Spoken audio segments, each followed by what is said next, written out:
안녕하세요. 저는 남편과 사별한 지 15년쯤 되어가는 60대 여성입니다. 아이들이 다 커서 요즘엔 혼자 지내는 시간이 점점 늘어가고 있지요. 그래서 그런지 저보다 먼저 죽은 남편 생각이 더 많이 납니다. 한평생 목수였던 남편이 만들어준 탁자를 아직도 버리지 못하고 쓰고 있지요. 물건이 아깝기도 하지만 하늘에서도 억울해할 만큼 기가 막힌 사연이 있어서 더 그렇습니다. 어떤 이야기인지 궁금하시죠? 아주 오랫동안 입을 닫고 살았는데 눈에 보이지는 않지만 많은 분들에게 제 얘기를 풀어보려고 합니다. 남편은 살아생전에 아주버님과 목공소를 아주 크게 운영했습니다. 그래서 지역에서는 유지라고 할 만큼 돈을 많이 벌기도 했어요. 언제부터 했냐고 물어보니 중고등학교 때부터 어깨너머로 배우기 시작했다고 하더군요. 한창 공부할 나이에 목공일을 했다고 하니 저는 좀 놀랐습니다. 그런데 남편은 목공일을 할 수밖에 없었다더군요.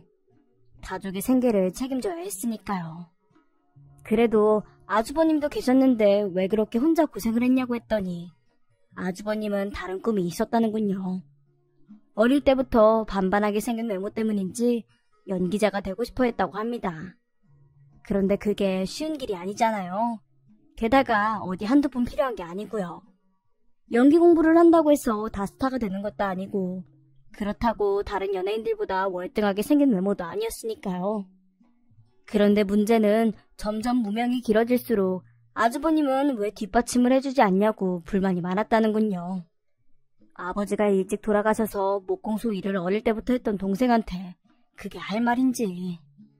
그러니까 지금 다 돌이켜보면 그게 아주버님의 성격이었던 것 같아요. 뻔뻔함 같은 거요. 지금도 그 얘기를 하고 있으니 치가 다 떨리는군요. 거의 10여 년 동안 무직이었던 아주버님이 연기자를 포기하고 돌아와서 목공일을 배우기 시작했던 것도 다 어쩔 수 없었던 선택이었던 것이었죠. 받아주는 데가 없으니 억지로 목공소 일을 했던 겁니다. 그러니 재미도 없었겠지요. 그러던 어느 날 저희 남편의 과로로 쓰러지게 된 것입니다. 정밀검사를 받아보니 간암 말기였어요. 그날은 정말 하늘이 노래지는 것 같더군요. 아직 살아가야 할 날이 창창한데 말기암이라니. 그때 딸아이가 중학생쯤이었으니 정말 제게는 더 청천벽력 같은 소식이었습니다. 그런데 남편은 저희가 실패할 겨를도 주지 않고 그렇게 불쑥 저희 곁을 떠나고 말았습니다. 아들이 죽어서 그런지 시어머니의 치매 증상은 더욱 심해지셨습니다.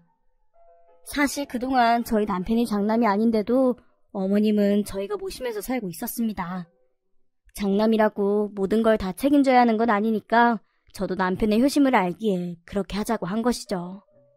그런데 남편이 죽으니 저는 더 이상 시어머니를 모시지 않겠다고 아주버님에게 말씀을 드렸지요. 물론 시어머니와 정이 든 상태여서 너무 죄송스러웠지만 저희도 먹고 살아야 하잖아요. 제가 일을 하지 않으면 제 딸은 어떻게 공부를 시키겠어요. 그러니 아주버님에게 죄송하지만 더 이상은 우리가 모시기 힘들겠다고 말씀을 드린 것이죠. 그런데 아주버님은 마치 기다렸다는 듯이 나오더군요. 그럼 우리도 이참에 재산 분할까지 해버리죠. 저야 뭐 상관없습니다만 그래도 아직 살아계신데 어떻게 재산을 상속받으실 생각이신지. 저는 남편이 죽고 시어머니가 아프기 시작하면서 점점 아주버님의 욕망이 다시 끓어오르고 있다는 걸 짐작하고 있었습니다. 못다 이룬 꿈에 대한 한도 있겠지만 성공에 대한 열망도 크다는 걸 알고 있었지요. 목공소에서 얼마나 번다고 그렇게 고생을 하냐면서 늘 제 남편을 한심했으니까요. 아니, 동생도 죽고 시어머니도 안 모시겠다고 나오시니까 재산을 안 받겠다는 각서를 써주셔야 할 것 같아서요. 저는 아주버님의 말씀에 왈칵 눈물이 쏟아지더군요. 아니, 저희가 모시지 않겠다는 게 아니라 저희 형편이 안 되니까 그런 거죠. 어쩜 저희 남편한테 퇴직금 같은 것도 정산 안 해주시고 앞으로 저희는 어떻게 살아야 합니까? 아주버님이 목공소 수익을 다 가져가고 계시는 거 누가 모를 줄 알아요? 저는 그동안 쌓여있던 서름이 한꺼번에 폭발할 것 같았습니다. 그런데 아주버님은 저를 한참 동안이나 어이없게 바라보더군요. 어찌됐든 모시지도 않겠다고 하니까 재산을 줄 순 없는 거잖아요. 아주버님은 표정 하나 변하지 않고 제게 재산을 줄 수 없다고 당당하게 말하더군요. 그동안 고생했으니 얼마 쥐어주겠다 하지는 못할 망정 재산을 포기하라고 각서를 쓰라니요. 너무 억울하고 앞으로 시어머니의 앞날이 너무 걱정스러웠지만 어쩔 수 없이 저는 그 각서에 사인을 하고 말았습니다. 기분이 너무 상해서 욱하는 마음이 컸지요. 똥이 더러워서 피하지 무서워서 피하는 건 아니니까요. 그렇게 시어머님은 형님 댁으로 가게 되었습니다. 그래도 며느리 된 도리가 있으니 한 달에 2번 찾아가 얘기도 나누고 하였어요. 그것만이 남편의 빈자리를 채워드리는 방법이었죠. 어머님은 입맛도 까다로우셔서 제가 해드리는 반찬은 무척 좋아하셨지만 밖에서 사 먹는 건 일절 싫어하셨어요. 그래서 반찬도 바리바리 싸들고 가기도 했습니다. 그러던 어느 날 여느 때처럼 반찬을 가져다 주러 형님 댁에 갔습니다. 그런데 형님이 급하게 저를 막으면서 집에 시어머니가 안 계시다고 하더군요. 이상했습니다. 시어머니는 연세가 많으셔서 밖으로 잘 나가시지도 않으시는데 말이죠. 형님은 뭔가 개운하지 않은 얼굴로 시어머니가 노인정에 나가기 시작했다면서 얼버무리더군요. 그러니 반찬만 놔두고 가면 본인들이 알아서 챙겨드린다고요. 저는 형님이 어딘가 숨기는 게 있는 것 같아서 꺼림칙하긴 했지만 집으로 돌아올 수밖에 없었네요. 그런데 또 며칠 후에도 비슷한 일이 벌어졌습니다. 이번에는 감기가 심하게 걸렸으니 아무도 방으로 들어갈 수가 없다더군요. 아프면 병원에 데려가야지 왜 집에서 누워 계시냐 했더니 그게 다 시어머니가 고집을 부려서라고 하더라고요. 그 말에 저는 한숨을 쉬면서 또 그 집을 나와야 했습니다. 그 집일에 신경 쓰지 말아야지 하면서도 대문을 나서는데도 시어머니 방에서는 앓는 소리도 기침 소리도 들리지 않는 게 아무래도 이상했어요. 그래서 발걸음을 다시 뒤로 돌렸습니다. 어머님, 어디 계세요? 저는 형님이 제가 가져간 반찬을 냉장고에 들여놓는 그 잠깐 사이에 후다닥 시어머니가 계시는 방으로 들어갔습니다. 그래도 얼굴은 봐야 안심이 될 것 같았거든요. 그런데 저는 방문을 열어닫자마자 다리에 힘이 풀려 주저앉고 말았습니다. 아니 어쩜 방 안은 텅 비어 있었어요. 어머님 어디 가셨어요? 그게 나는 몰라. 네? 형님이 모르면 누가 아는데요? 아, 혹시 다 아주버님이 꾸민 일이에요? 형님은 제 눈빛을 피하면서 고개를 끄덕이더군요. 아니 아주버님은 시어머님을 어디다 모시고 계신 걸까요? 그래서 저는 한 걸음에 아주버님이 일하고 계시는 목공소로 향했습니다. 그런데 목공소 안 작업실은 먼지 하나 날리지 않고 깔끔했어요. 늘 나무 톱밥들이 질비한 곳인데 말이죠. 역시나 아주버님은 사무실 안에서 뒹굴거리고 있었습니다. 그런데 저는 아주버님의 복장을 보고 너무 소름이 돋았어요. 아니 왜 도대체 수의를 입고 있는 걸까요? 게다가 사무실 한켠에 놓여있는 관은 또 뭐고요? 저는 너무 기가 막혀서 시어머님이 어디 있냐고 따져 물었습니다. 아주버님, 어머님 어디 가셨어요? 버리셨어요? 아님 어느 시설이라도 가두고 계신 거예요? 아니 이제 와서 왜요? 시어머니 안 모시겠다고 했잖아요. 근데 무슨 상관이에요? 저는 아주버님의 반응에 더 화가 났습니다. 저를 마치 불효자처럼 대하는 그 말투가 너무 화가 났지요. 저희 자식들보다 더 좋은 곳에 갔으니까 이제 상관하지 마세요. 아셨어요? 게다가 아주버님은 그 자리를 피해 밖으로 나가려고 들었어요. 무언가 숨기고 있는 게 확실했죠. 좋은 데가 어딘데요? 아들 집보다 더 좋은 데가 세상에 어디 있는데요? 저는 너무 화가 나서 바락바락 소리를 질렀답니다. 결국 재산 다 물려받았으니 버린 거 맞죠? 어머님을 대체 어디다 버린 거냐고요? 아 참고 되게 시끄럽네. 그럼 저 관은 뭐예요? 도대체 수의는 왜 입고 계신 거냐고요? 저는 더 이상 궁금증을 참지 못하고 몰아세웠습니다. 그랬더니 그제야 저보고 진정하라면서 놀라지 말라더군요. 자기도 할 말이 많다면서 말이에요.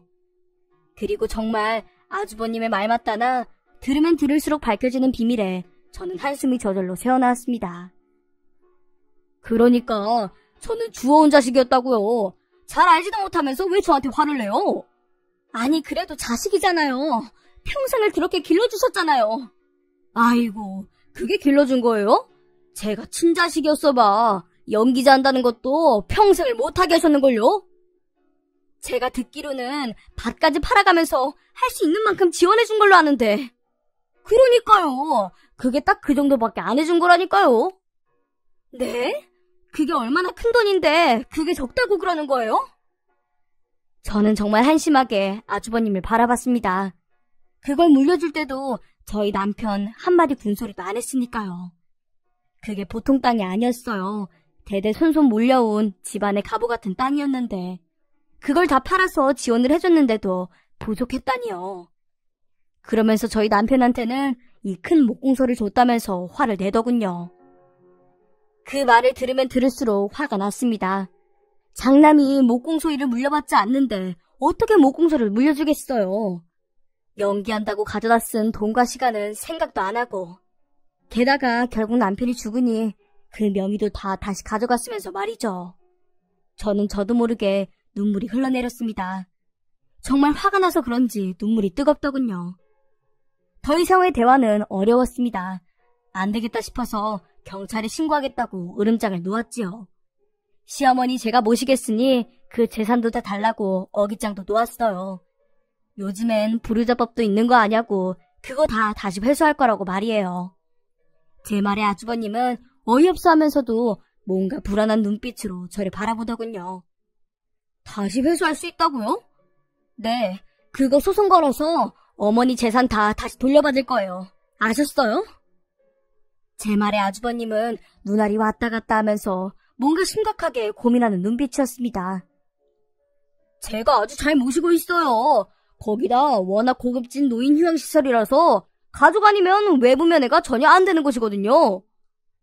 저는 그 말을 하면서도 땅만 보고 있는 아주버님이 너무 기가 막혔어요. 그래서 정말 최후통첩을 했습니다. 거짓말. 아주버님이 이렇게까지 나쁜 사람인 줄은 몰랐어요. 그래도 저희 남편은 형님이라고 늘 깍듯하게 대했는데. 시어머님, 실종 신고하겠어요. 그러니 여기서 딱 기다리고 계세요. 아셨어요? 아주버님은 역시 경찰에 신고하겠다고 하니 쪽지 하나를 제게 쓱 내밀더군요. 저는 그 쪽지를 집어들고 목공소를 나오면서 침을 뱉었습니다. 그리고는 아주버님이 적어둔 주소로 가기 시작했습니다. 그런데 그곳은 지방에 잘 알려지지 않은 시골 지역이었어요. 산이라서 운전도 쉽지 않은 곳이었습니다. 그렇게 애써 찾아갔는데 저는 어머님이 계시다는 시설 앞에서 다시 한번 무릎을 꿇고 오해를 하게 되었습니다. 정말 이런 곳에 어머니가 있다고는 믿기지 않고 너무 죄송스러워서 미칠 것만 같더군요. 그러니까 어머니는 고급 노인시설이 아닌 국가의 지원을 받고 운영되고 있는 불황자 시설에 있었던 것입니다. 아니 이게 다 무슨 일인지. 저는 그 시설 안으로 들어가면서도 어머니가 왜 이런 곳에 와 있는지 이해가 안 됐습니다. 분명 호적이나 가족관계부를 떼어보면 멀쩡하게 살아있는 아들이 나올 텐데 말이죠. 계세요? 여기 아무도 안 계세요? 건물 안은 밖에서 보여지는 것보다 더 음침했고 사무실이라고 찾아가봐도 자리에는 아무도 없었습니다. 게다가 오래되고 낡은 건물이어서 빛이라고는 들어오지도 않을 것 같더군요. 그런데 제 목소리를 듣고 누군가 다급하게 사무실로 들어왔어요. 어떻게 오셨냐면서 오히려 저를 보고 놀란 얼굴이었습니다. 여기 함부로 들어오시면 안 되는데 무슨 일이세요? 아, 여기 저희 시어머니가 있다고 해서요. 김정자 씨요. 네? 여기는 가족이 없는 분들이 오는 곳인데 김정자 씨요? 저희는 그런 이름은 안 계세요. 저는 안 계시다는 그 말을 듣고 아주버님이 뭔가 착각하셨나 보다 생각했습니다. 역시 이런데 시어머님을 모시진 않았겠지 싶었지요. 그런데 그 직원분이 뜻밖의 얘기를 해줬습니다. 아, 혹시 치매가 있으세요? 이름을 기억 못하시는 분들도 계셔서요. 가족들한테 버림받으신 분들이니까. 네? 그럼 혹시 사진들이라도 볼 수 있나요? 저는 그 직원에게 사진을 보여달라고 했습니다. 그러더니 이름을 기억 못하시는 분 중에 최근에 들어온 할머니들을 대상으로 몇 분 보여주었어요. 그리고 저는 그 사진들 속에서 아주 해맑게 웃고 계시는 시어머님을 발견하게 되었습니다. 그걸 보자마자 눈물이 펑펑 쏟아졌어요. 사진 속 시어머니는 너무 고운 한복을 차려입고 계셨거든요. 우리 시어머니가 이렇게 고우셨나 싶으니 너무 죄송스럽더군요. 제가 저희 시어머니를 지목하자 직원은 저를 기다리라고 한 뒤 어디론가 사라졌습니다. 그리고 잠시 뒤 시어머니는 직원의 손에 이끌려서 사무실로 들어오셨어요. 그 모습을 보고 있으려니 기가 막혀서 말이 나오지 않았습니다. 시어머니는 처음에 이상하게 저를 쭈뼛쭈뼛 바라보시더군요. 저 기억 안 나세요? 어머님, 어쩌다 이리 되셨어요? 저는 너무 죄송해서 무릎을 꿇고 어머니를 끌어안았어요. 세상에, 이런 대접이나 받으려고 아들들한테 평생 헌신하면서 사셨을까. 그 세월이 너무 억울하실 것만 같았지요. 그런데 역시나 시어머님은 계속 저를 전혀 알아보지 못하셨습니다. 저를 옛날 아들들이 다녔던 학교의 선생님인 줄 알더군요. 어머님의 기억은 시아버지와 넷이서 화목하게 사셨던 그때에 머물러 계신 것 같았습니다.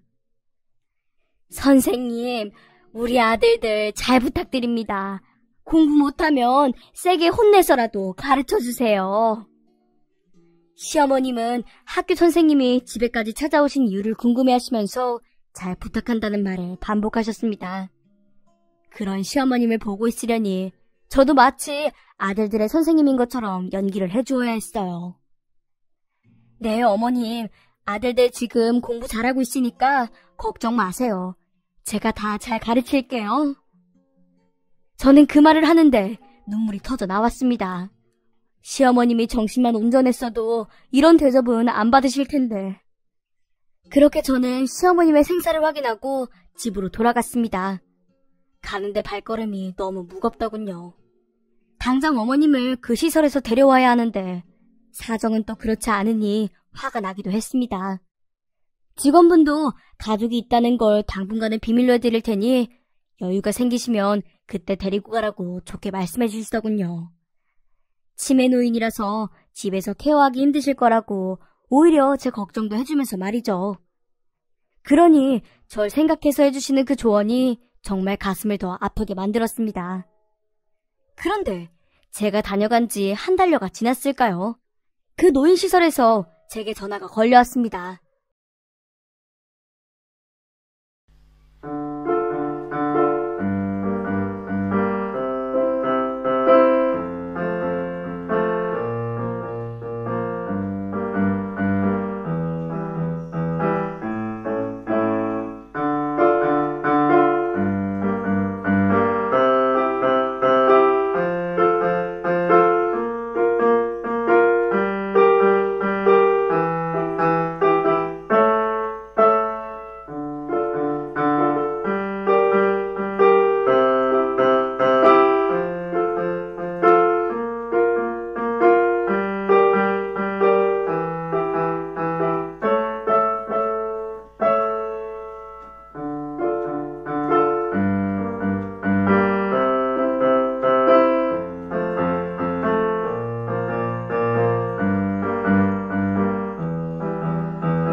저는 그 연락처를 보자마자 심장이 쿵 내려앉았어요.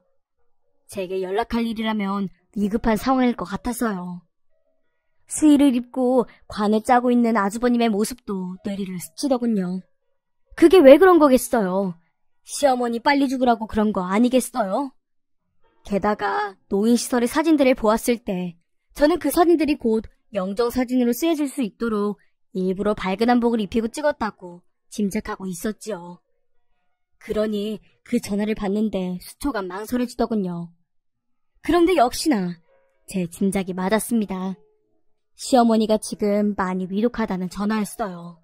너무 연로하셔서 여기저기 제대로 된 치료도 수술도 못 받고 계셨던 것이죠. 그래서 저는 아주버님에게 전화해서 시어머니 임종은 봐야 하지 않겠냐고 말했지요.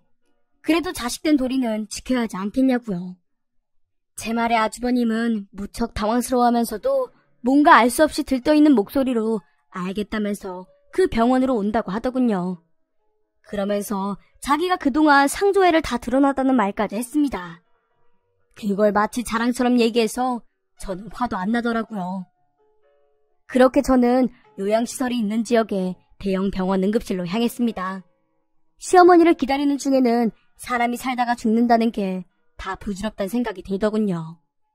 그렇게 고생고생해서 자식들 키워서 뭐하나 싶고 먼저 죽은 남편도 보고 싶고 괜히 화도 나고. 그렇게 저는 임종을 보기 위해 응급실 면회실에 앉아서 아주버님과 형님을 기다렸습니다. 그런데 올 시간이 지났는데도 오지 않더군요. 어쩔 수 없이 저만 혼자서 병실로 들어가서 어머님 손을 잡아드렸지요. 그래도 병색은 생각보다 좀 나아진 것 같았습니다. 그런데 이 아주버님과 형님은 도통 올 생각을 안 하는 겁니다. 전화기도 꺼져 있어서 정말 화딱지가 나더군요. 어머님 가시는 마지막 길도 배웅해주지 않을 정도로 나쁜 인간들인가 싶어서 말이죠. 그게 뭐 어렵다고. 한참 동안 병실에서 어머님 손을 잡고 옆에 앉아 있었습니다. 가끔 눈을 떠서 저를 알아보시는 것 같기도 하고 여전히 제가 누군지 헷갈리시는 것 같기도 했지요. 곧이어 시어머니는 1인실 병실로 옮겨졌고 잠시 뒤 맑은 죽을 먹기 시작했습니다. 너무 다행이었어요. 그런데 그 시간까지도 형님네는 오지 않았습니다. 그러다 모르는 번호로 전화가 한 통 걸려왔는데 병원이라는 겁니다. 그러고 보니 시어머니가 누워있는 같은 병원이었습니다. 무슨 일인가 싶어서 저는 응급실로 급하게 내려갔습니다. 그런데 거기에 몇몇 사람들이 울면서 벽을 치고 있는 겁니다. 직감적으로 단단히 큰일이 일어났다는 걸 느낄 수 있었어요. 그리고 저는 얼마 가지 않아 바로 알게 되었습니다. 빗길 운전 중이었던 버스와 저희 아주버님 차가 정면으로 충돌했다는 사실을요. 그래서 많은 승객들이 부상을 당했고 저희 형님과 아주버님은 결국 사망하였다는 것을요. 그렇게 형님이 예약해두었던 상주 서비스는 결국 본인의 장례식에 적용을 받게 되었습니다. 참, 기가 막힌 일들을 다 풀어놓으려니 속이 시원하면서도 한편으로는 마음이 무겁기만 합니다. 그날 이후 시어머니는 건강이 호전되어 저희 집에서 머물고 있습니다. 저도 큰 마음을 먹고 시어머니를 간호하고 있지요. 사실은 제가 24시간 다 붙어있지는 못하고 있어요. 낮에는 국가의 간병 지원을 받고 있습니다. 그래도 그게 얼마나 큰 도움이 되는지 모르겠습니다. 그리고 그런 비용이 다 가능했던 건 시어머님의 모든 재산을 제가 다 상속받게 되었기 때문이기도 합니다. 형님네 부부가 사망하고 나서 보니 목공소 앞으로 엄청 대출을 받았더군요. 그래서 사실은 별로 남아있는 재산은 없었습니다. 그래도 형님네가 살던 알짜배기 집터가 큰 돈이 되는 곳이었어요. 자식이 없는 게 형님의 한이었는데 역시나 죽고 나니 그 재산을 물려줄 사람도 없었던 것이죠. 정말 천당과 지옥을 오갔던 일들을 다 얘기하고 나니 속은 후련합니다. 저와 딸은 지금 유행을 크게 바라지 않았던 남편처럼 목공소 일을 하나하나 배워가면서 운영을 하고 있습니다. 요즘 유행에 맞게 소가구와 액세서리도 만들고 있지요. 그러다 보니 그동안 남편이 참 힘들었겠다 싶어서 더 그립기만 하네요. 더군다나 시어머님의 사랑을 듬뿍 받고 있었음에도 친자식이 아니었다는 게 큰 자격지심이 되어서 비뚤어졌던 아주버님도 참 불쌍하게 죽었다는 생각이 듭니다. 그러니 다들 큰 유행을 바라기보다는 작은 행복에 감사할 줄 알고 사셨으면 좋겠습니다. 저의 긴 얘기 들어주셔서 감사합니다.